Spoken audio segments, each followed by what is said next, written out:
हमने हमेशा से सुना है कि पांडव धर्म और मर्यादा के प्रतीक थे। लेकिन क्या हो अगर मैं आपसे कहूं कि इतिहास के पन्नों में एक ऐसी खौफनाक सच्चाई दबी हुई है जिसे सुनकर आपके पैरों तले जमीन निकल जाएगी। महाभारत का एक ऐसा भयानक सच जो शायद ही आपने सुना होगा। क्या आप जानते हैं कि पांडवों में से एक ऐसा योद्धा भी था जिसे युद्ध के परिणाम के बारे में पहले से ही सब कुछ पता था? वह थे सबसे छोटे पांडव, सहदेव। पौराणिक कथाओं के अनुसार जब पांडवों के पिता राजा पांडु की मृत्यु होने वाली थी तो उन्होंने एक अजीब इच्छा जताई। वह चाहते थे कि उनके पुत्र उनके शरीर का मांस खाएं ताकि उनका सारा ज्ञान और अनुभव उनके बच्चों में चला जाए। कहा जाता है कि केवल सहदेव ने ही यह साहस दिखाया और अपने पिता के मस्तिष्क के 3 हिस्से खाए।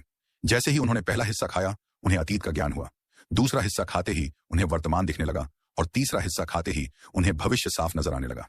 सहदेव जानते थे कि द्रौपदी का अपमान होगा और युद्ध में कौन कौन मारा जाएगा। लेकिन भगवान कृष्ण ने उन्हें श्राप दिया था कि यदि उन्होंने यह सच किसी को बताया तो उनकी तुरंत मृत्यु हो जाएगी। यही कारण था कि सहदेव सब कुछ जानते हुए भी शांत रहे। सोचिए उस योद्धा पर क्या गुजरी होगी जिसने अपनों का विनाश अपनी आंखों के सामने देखा पर उसे रोक नहीं सका। अगर आपको यह कहानी अच्छी लगी तो लाइक, शेयर, कमेंट और सब्सक्राइब जरूर करें।